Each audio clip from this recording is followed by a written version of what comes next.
Good afternoon, everybody. I'm Catherine Petitgas. I'm the chair of Gasworks, and I'm also the supporter and admirer of everything that happens in this little institution. I'm here with Alex White, whom many of you will know, who is our development manager. Thank you very much, Alex, for organizing this event for us. I know there has been a lot of back and forth emails, so thank you so much. And also, I'm incredibly delighted to welcome Patricia Domínguez. Thank you very much, Patricia, for agreeing to be our guest today. You're here on the occasion of the Vortex exhibition, which is entitled Female Voices from Latin America, with your piece, The Multi-Species Resistance Myth, which is now live on Vortex. And I think you've all received a link to have a look at the exhibition. So I hope you all had a chance to check it for yourself. But before we hand over to you, Patricia, I wanted to say that today is a triple celebration. And if you give me just a few minutes, I would like to go through them. I think the first one is, of course, today is the International Day of Women 2021, with a theme which is choose to challenge. From challenge comes change, of course, and there is no better person to help us to raise awareness against bias and to take action for equality than Patricia. I think amongst other things, if you allow me this very mundane comment, I think that many of you may receive roses today, and I strongly encourage you to see Patricia's work on roses, on their high vibrations, on their symbolic power in Latin America and South America. I think you will never look at roses the same way again. I think there's no better person than talking to you today, Patricia, with your work on healing and ethnobotany. I think this is really important. The second celebration is around the members, of the patrons and members of Gasworks. And today we are very happy to celebrate two of our long-term patrons and friends, particularly Leslie Ramos, who is a patron and who I think is listening to us today, who was a member, part of the selection committee for the Latin American Female Voices exhibition, and also our dear friend, the Brazilian curator, Kiki Mazzucchelli.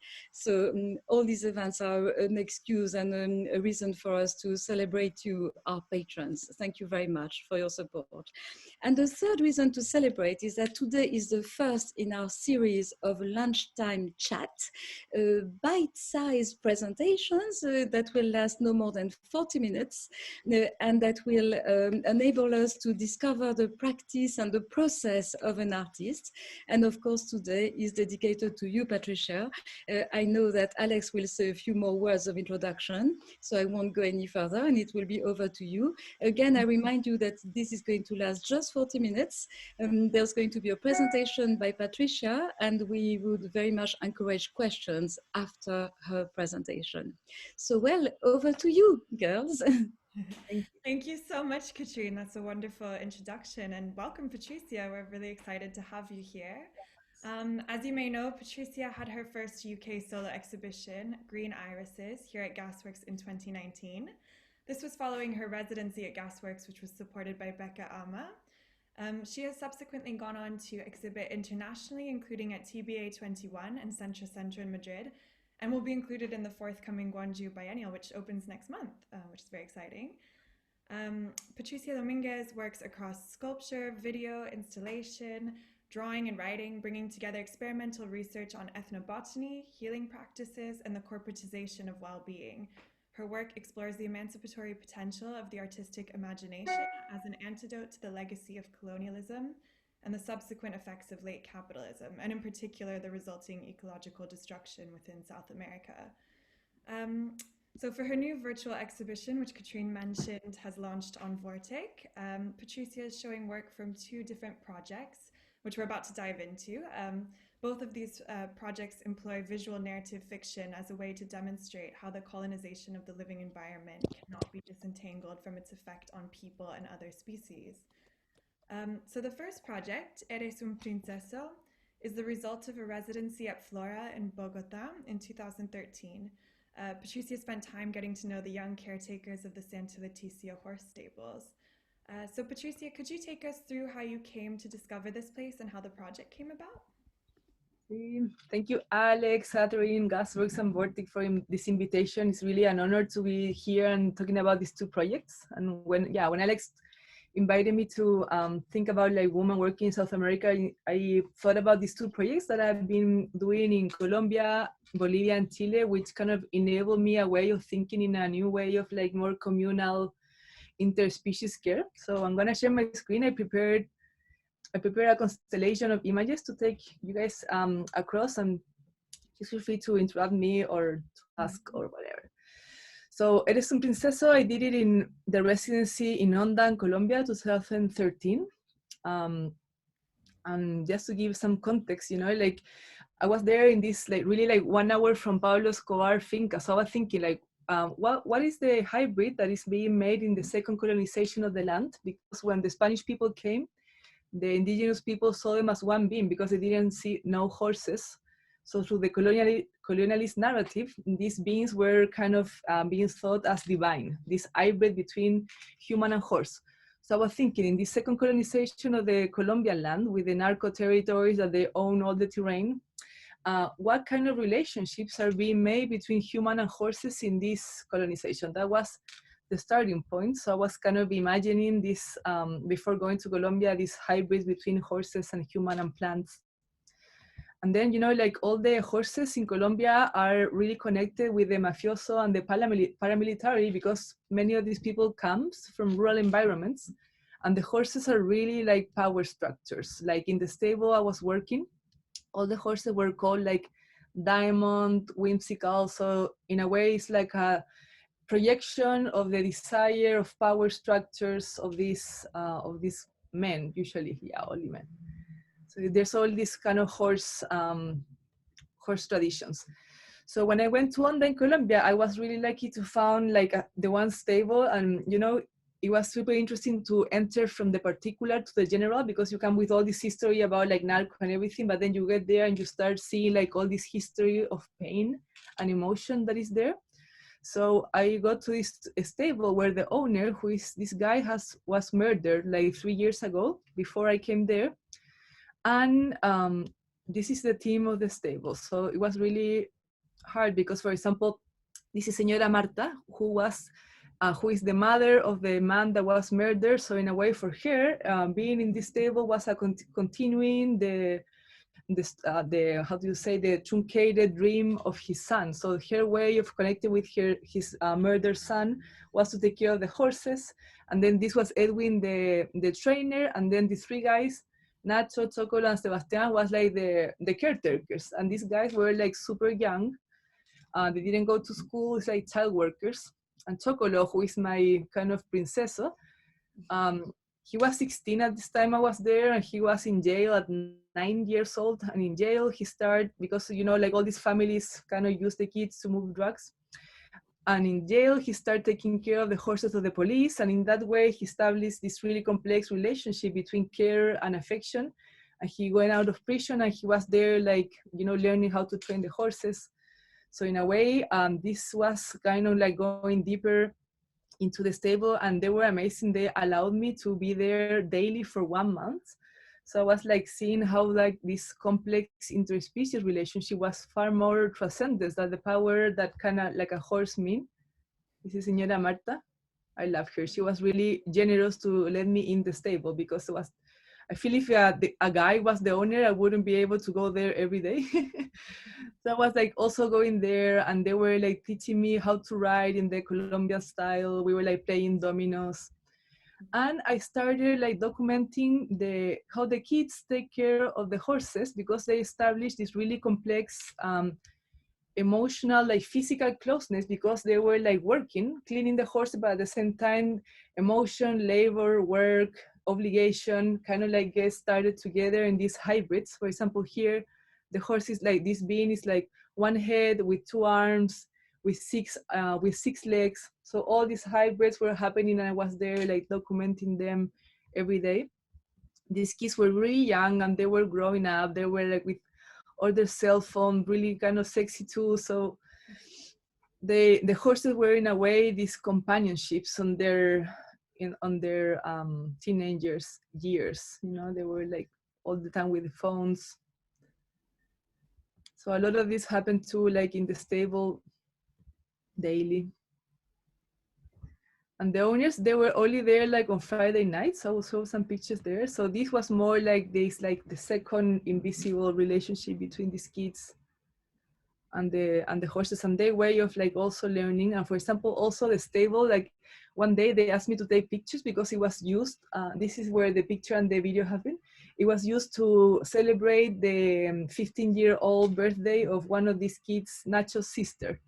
So like all her family was there and they were like really celebrating with, near the horses. So it's more like a family, you know, family, like a really like Community identity.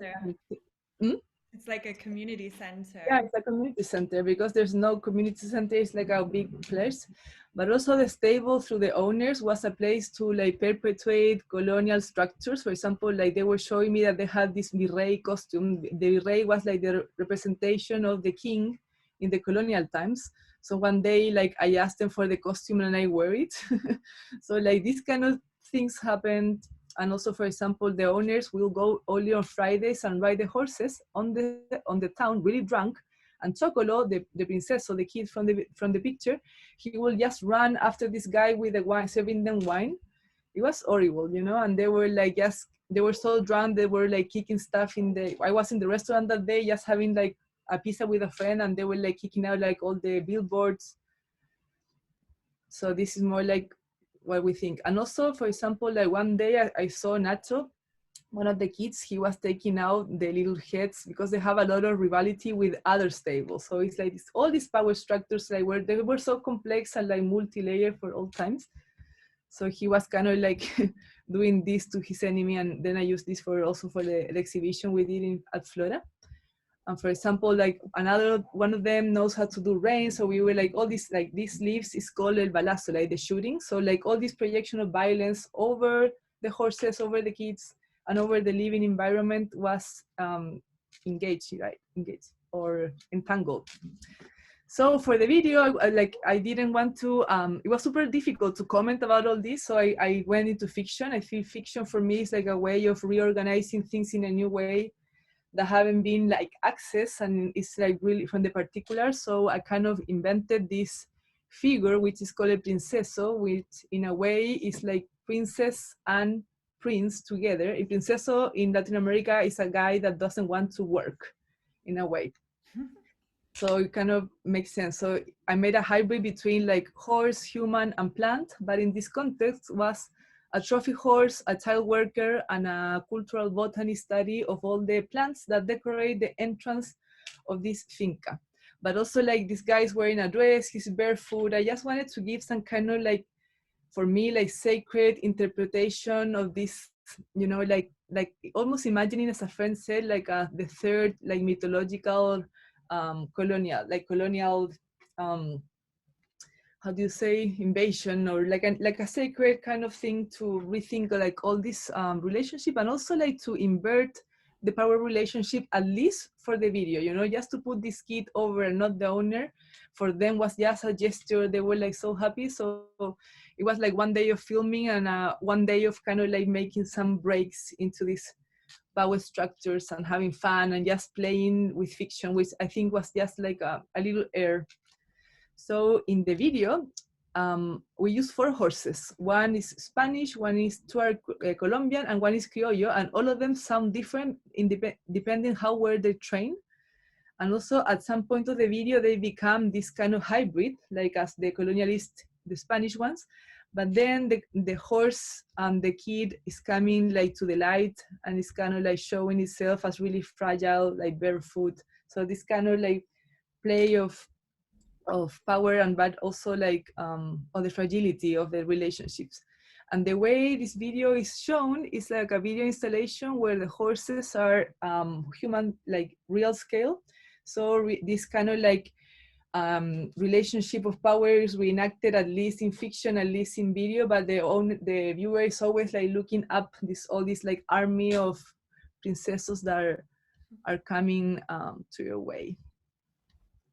So Yeah, I I would think like to. that's super interesting because I think you kind of came to the project looking at the horse as sort of a mythological kind of animal and the kind of mythology behind that. And as you mentioned, you're sort of subverting that mythology because you have the owners who are um, in a way the kind of powerful people who are on the horse, and then now you're kind of subverting that by having the local children who take care of them in this sort of powerful figure. I think it's Yeah, very I'm interesting. putting like a woman dress, talking about the Women's Day. I think it was like this kind of feminine energy that I needed to just mix all this contradiction like together in one figure that didn't exist before, but actually it's like the same kind of, it's like a different choreography of whatever was there.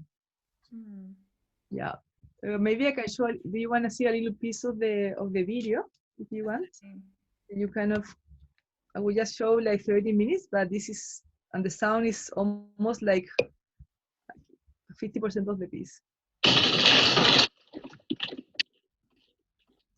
I'm not sure we're seeing it actually. The sound? I think you might need to stop sharing your screen and then just share the video actually. Oh, okay. Okay. Ahí. Can you see it? Ah, yes, that's better. Yeah. Okay. Oh, yes.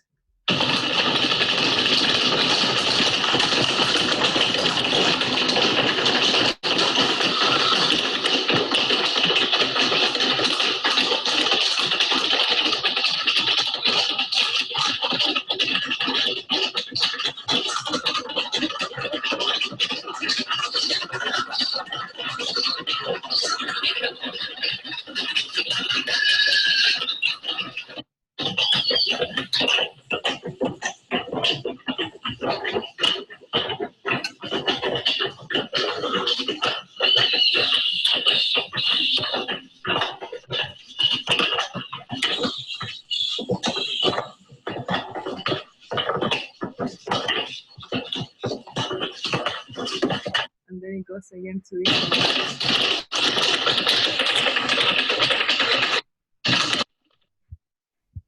It's almost like a military invention, right? And then if you really listen to how they sound, you can actually trace all these genealogies of training, the living between like Spanish or Colombian or mestizo.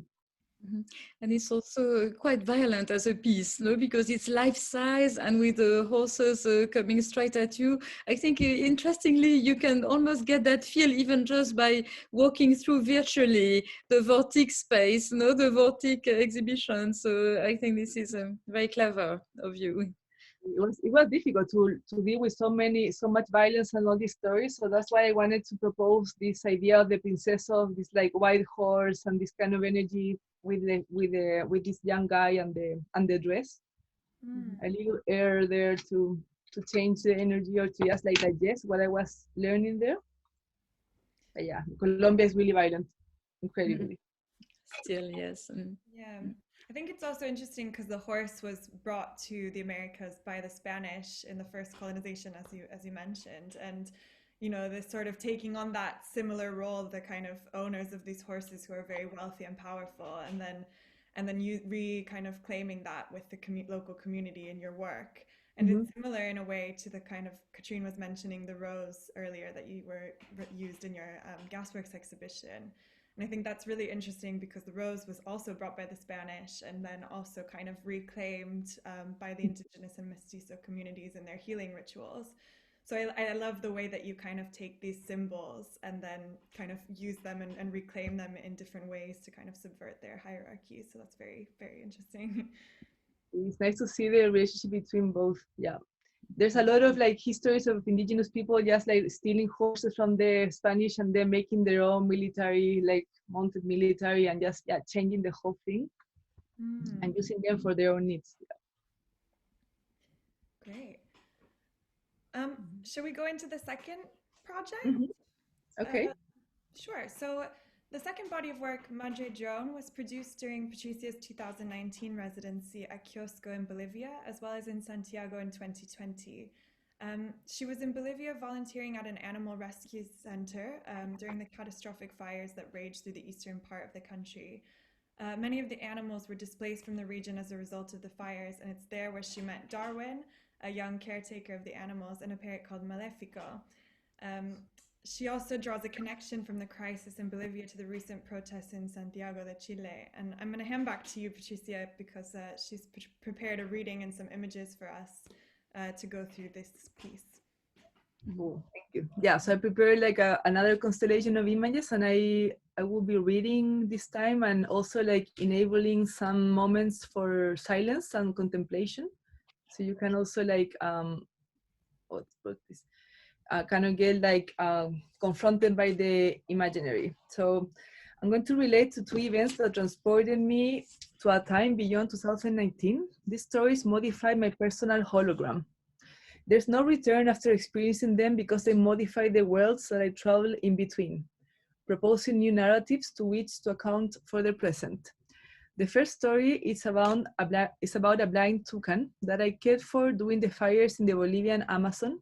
And the second event is about the 460 people that have lost one or two eyes during the protests in Chile as a result of police brutality. These stories pertain to deep crises in South America, but they're also, and mostly, stories about collectivity and care. They're stories that intervene possible futures in order to advance toward an interspecies consciousness that highlight what is common and elemental between humans and more than humans. For me at least, the future is no longer sci-fi centered around the image of the robot, but is continuously enacted in the streets, in the protest, by the people and by the communities. The future is based on solidarity, it is planetary, and it's about care. We need to reconnect to the digital, to our planetary memory, to the elemental, and to the common. I think after this pandemic, it's very clear that we are one single distended body on Gaia. These are some images of the refugee, of the burned animals. These folks came, for example, dehydrated and died before we could take care of them. And this is the blind toucan that I had to take care. So, calm me. The blind toucan felt me with his right side. It looked at me from time to time with its left side. The fire burned one of its eyes, turning it into a mythological animal that emerged from the flames. It has been transformed into a seeing machine with no needs to use its eyes, to fly or even to spread its wings. It is now a monster that sees beyond the visible. Looking after the blind toucan was my way of touching the forest, the spirit of the forest. I felt scanned by the bird. When I brushed one of its feathers, I was vertiginously connected to the immensity of the vegetation. Vast jungle, receive my offerings. The earth judges not by colors or race. My friend Amador, a medicine man, said to me when I was in the Peruvian jungle in 2018. At noon, it was a time to move the toucans to the provisional new cages. I was asked to hold the blinded toucan and put a cap over it so it wouldn't escape. I placed my hands on it carefully and felt it quiver through it with fright. Its whole body was shuddering under my protective grip. Tukutum, tukutum, tukutum, tukutum, tukutum, tum tum, tum tum, tum tum. I closed my eyes and connected with it. Tum tum, tum tum, tum tum. We palpitated together, the bird in its terror and me in my attempt to contain it.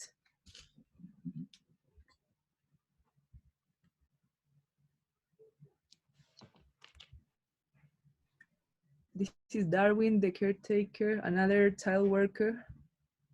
This is Darwin and the Malefico. I wanted to portray him as a, as a caretaker, as a hero with shining green.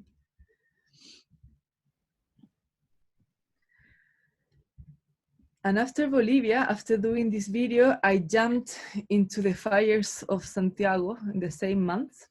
It's my multi-species offering. These are the eyes of the toucan. So on the 18th of October 2019, a spark from the flame set fire to Santiago de Chile. The raise of 30 pesos in the city's public transport fares unleashed protests all over the country.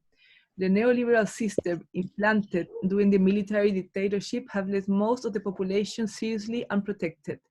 Citizens were down by the social inequalities, debts owing to the high cost of living, expensive medicine, exorbitant healthcare, minute pensions, a lack of access to quality education, and the privatization of nearly all 98% of the water in the country are just some of the reasons for the start of this social outburst that is still happening until today.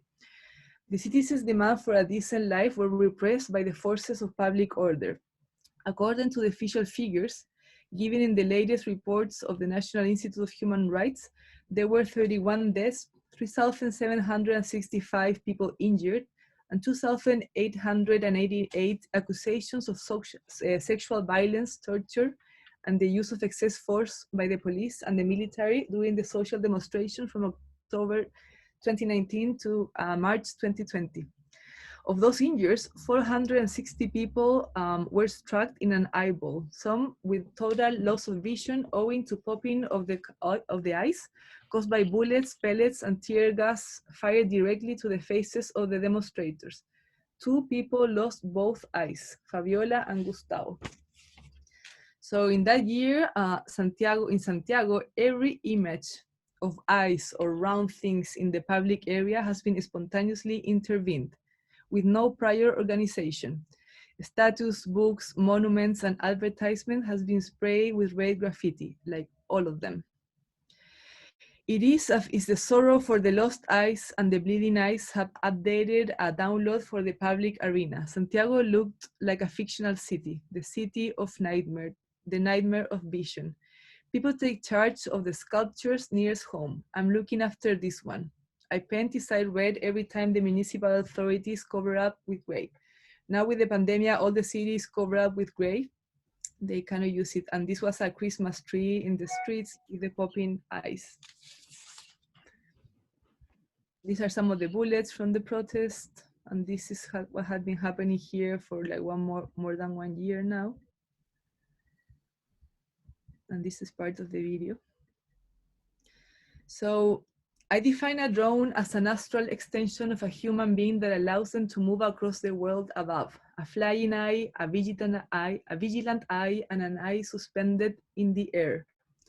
At the end of November 2019, protesters in Santiago Plaza de la Dignidad joined forces and brought down a drone with a light attack.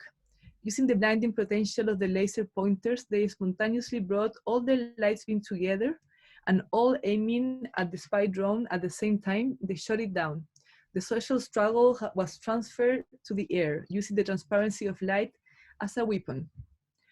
I raised my eyes toward the sky full of green lights pointing at the drone. I feel the presence of the toucan flying around in circles as it falls. I ask these blind birds to activate my vision of the invisible. An era of police astral flights is dawning, their visions in haste. The drone, the watchful eye of this era, is destined to be brought down by the collective. And finally, I want to end with these images. So on October 25th of last year, we won the vote in the referendum to write a new constitution. So these pictures are from that day's celebration. In the tower of Fundación Telefónica, the Light Lab, an artistic collective, made one of its lighting interventions with the world reborn, or renace, and the Uñelbe, the morning star of eight-pointed Mapuche star. So the revolution has been interwoven with the struggle of ancestral peoples of Chile. The repression that the Mapuche and indigenous communities have suffered for years at the hands of the states is the same repression that the state has exercised on the Chilean people these years. Together with the star, we'll continue the process of rewriting a more just and equal constitution, hopefully, and taking back our rights, basic right to water from the hands of private corporations and private interests. But we haven't won anything yet. The advances are small, but at this time we advance collectively. Now that we come together, we won't leave anyone behind, hopefully. So to end, the future is a hug at capitalism. The future is a planetary prayer and a history of multi-species resistance. Thank you. Thank you, Patricia. Super interesting presentation. And if anyone has any questions, feel free to pop them into the Q&A. I just wanted to kind of talk to you briefly. In your work, you kind of create these mythical characters. So you have the Princeso, Darwin, superhero from the Animal Rescue Center, and Malefico, which you talked about briefly, as well as the blind toucan. And all of these characters make up your kind of multi-species mythology. Could you speak a bit more about how these characters open up a space for resistance within the imaginary? Mm-hmm. Yeah, for example, here I was imagining like it was super strange to have this blinded toucan and blinded person at the same time. So for me, it's like something that is kind of popping out. So I was thinking about this like current South American cry that starts from the blinded eye of the toucan and then kind of gets continue with the blinded eye of the protesters, and they kind of like crying the current state of things here. So it's like almost like a waterfall, right? Of like this cosmic cry that which I started before in Gasworks between like the cry of the land with the crying bass and the crying drone. So it's kind of like the first step of these mythologies of extraction. You know, like what happens in Chile and South America is very hard. Like everything is extracted. Like it's just like an abuse of the land and the people. So for me, like through fiction, it's more easy. It's easier to talk about this more than this kind of documentary images. And also when I took the picture of Malefico, you know, he was called Darwin and the parrot was called Malefico. And I was thinking like, how, what a coincidence. So having like all this chain of Darwin, or, you know, the survival of the fittest, and then you're here in the refugee with these two species that are the last one of the chains. Like these animals are in cages forever, totally swiped out their like free spirits. And also these kids is like taking care of them. He's the one of dealing with dead. He's the one dealing with the dead animals. He's the one that doesn't have education. He's the one that is everywhere there in silence taking care. So I was thinking like, wow, Malefico is like the bad one, right? So it's like Darwin and the Malefico is like, this is what we are living, right? In this planetary change of abuse and inequalities. But I also wanted to give them again like the Princesos some kind of light. It's like this kind of emanating like green light, healing light, and also like care and laugh. And I don't know, for him was super beautiful also to be portrayed like that, and not only like this, you know. Mm. So I think through fiction and through giving this kind of like other way of choreographing what is happening is for me it's a way of accessing the information, but in a new way. It's like that's what like I love about fiction, because I think like the roads are really normalized, how we access from news, from activism, from, you know, like it's very straightforward, but this kind of like allows me to think and do these other resistant mythologies, like other stories from the mainstream. Patricia, I wanted to ask you, how are the participants in your work involved in the work, and do they understand what you're doing? Are you talking to them about it? And perhaps as an extension of this, is your work shown in Chile, for example, the Madre drone, for example, has it been shown in Chile, and how is it received there in Chile or in Colombia or in Bolivia, where you've also been in a residency? What is the interaction of local people with your work? Well, usually with the two kids on the video, it's more like a care and trust relationship that I built for like 1 month before, like talking and sharing and taking and laughing and taking care of the animals, working together. I show them a little bit of my work, and they're always really excited just to have this other way of like being portrayed. So it's more about like experimenting together, and usually we're always like became friends and come this kind of like longer relationship. For example, now like a friend is going to Bolivia, which because like it's a creator friend that he's starting to work with a refugee, and you know I'm sending some money to Darwin because I feel it's like I've been talking to them about him all the time. And so we have this kind of relationship, but also like always sending the pictures, and I'm sharing them like where it's shown. So it's like it's more like a friendship relationship. And then when I showed the Princeso video in Colombia, they were like, I can't believe you're talking about narco culture in this way. Like people were really impressed. And it's like, thank you. I haven't shown Madre Drone in Chile yet. I show a piece in Bolivia. And it's funny because like all the characters from the video, which you can see there, you know, this robot. So for example, like the designer of the robot came, Romina, the girl came. I found all these characters in a feria in Bolivia the first day. It's like a tourist feria. So I was asking for the WhatsApp. So we ended having like, yeah, usually it's more like a friendship relationship. And they're always like really, a lot of people have, especially with like this, my friends with the roses, for example, they were really happy to have that representation of themselves that kind of take their spirits in a different way. Like that's how like people usually, like the ones from the video, kind of thank me just to having like a new vision about themselves. So that's it's kind of beautiful. But in Chile, like the cultural thing, Chile is very hard. Like all the public money for culture is almost like cut it down. All the galleries and museums are closed. So our cultural life is really suffering. I'm really grateful to have all these opportunities to show abroad, because it's the way that I've been able to keep producing my work. So your work hasn't been seen so much in Chile, this recent work? It's been, no, this recent work, no.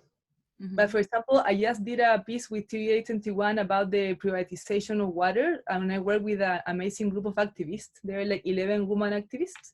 And then we show the video in the Thyssen Museum, and then we're going to show it in Petorca, where it was made. So I think for me, it's really important to connect it with where they were made. But at this moment with the pandemic and the social uprising here, it's just like all the cultural things are just like really paralyzed. Yeah. It's very hard. Patricia, you should tell us about your plans for today, actually, since it's International Women's Day.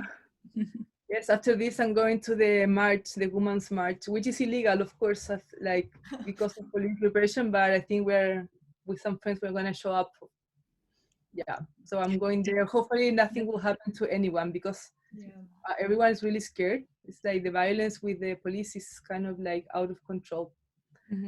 Alex, what are we doing, you and I? Shouldn't we be marching in the street as well? Well done, Patricia. I think there is a lovely question from Alessio, our director, who says that no area is out of bound for you. Myth, history, fiction, technology, activism, and the list continues. Can you tell us also about the role of dreams and how you use them in your work? Says Alessio. Alessio, I love you. Yes, we miss him today.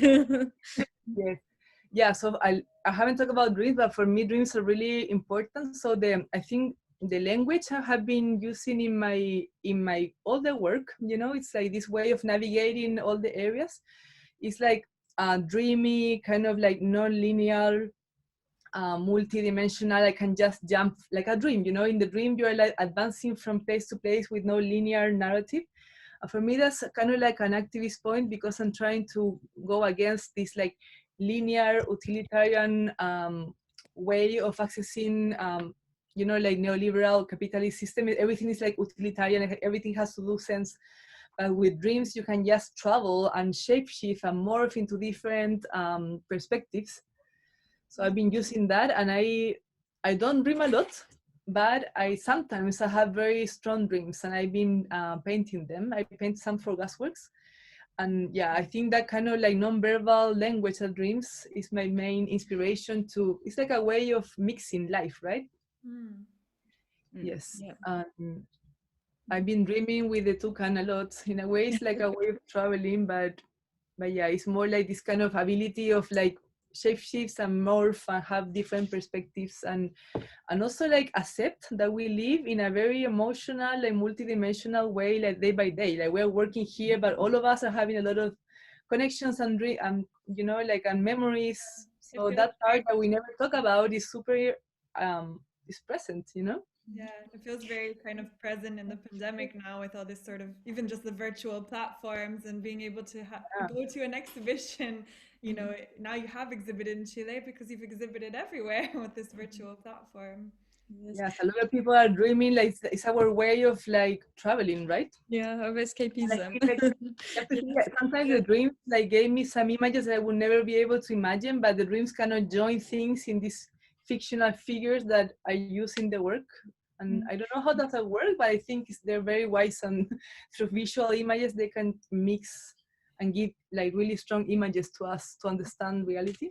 Yes, Yeah. there are lots of messages coming on our box. Yeah. There is one in particular from Mary Doyle, the co-director of the drawing room, who thanks you for your contribution of a drawing of the blind toucan for a forthcoming exhibition and for the drawing biennial at the drawing room. So thank you very much. You're always very generous. I have one last question because we are almost up to the 40 minutes of allocated time. But can you just mention something about the color green? You said it's the color that keeps us all sane. And of course, it's a color I love, as you can see. So tell us just a few things because it's a recurring pattern. And by the way, you're such a wonderful colorist, I have to say. But tell us a bit about that color green. Well, you know, when I was in Bolivia, I went to buy a hammock the last day of the residency, and the guy had a lot of colors, and I was asking about the colors, and he said like, get one green because the green is the color for keeping sane in the city. It's like the green has like the frequency of all nature and plants, and without that green in the city, we'll just get crazy. So I've been thinking about these like emanations of green, even if it's digital green, because it kind of carries some information to of the vegetable world, the animals. And I don't know, I think that also the universe is made through different rays of colors, and it says that the green is like the healing one, this like spiritual technique that I have been studying. So you can imagine just having like green light on your cells and your body, and it's the ones for use for healing and medicine and music, and I think we really need it everywhere. Yeah, so some the color of the. I think that's a wonderful message to end, the healing power of green. I think that we all need in these sort of times of uncertainty and threat. So And I thank will you be very much. full of green on the women's protest march. So Yes, also that so well, event, a huge thank you, Patricia. It's been so yeah, wonderful and inspiring and moving and poignant actually to listen to you. And it's really important to have these strong emotions, and how you manage to convey them through a screen, I think is just wonderful. So congratulations. so Thank you much. very much. Stay safe in the march today. Let us know how it goes. And well, I would like to thank you all very, very much for joining us today for this for this wonderful occasion. Thank you again, Alex, for organizing this. This is, of course, our first lunchtime chat. Stay tuned, more to come. And of course, thank you for your support and for being such good friends to Gasworks. I don't know if you want to say a few words, Alex, to close. No, I just want to echo what you've said. Thank you to Patricia and thank you, Katrine, for joining me today. And thank you to our friends and supporters. And we really appreciate all your support throughout this time. And also, you can check out Patricia's exhibition on Vortic. And also on our website, we have a whole archive of her work, video works and all things, and her edition as well, which is right behind me. So do check it out. And yeah, we hope to see you again soon and welcome you at Gasworks hopefully soon. Lots of love to Being everyone. here. Thank you for the invitation. It's really nice to connect in this time. So thank you for your time Absolutely. and invitation. Thank you very much. Bye. Bye, Ciao. everyone. Stay Thank you. well. Bye. Leslie. Ciao.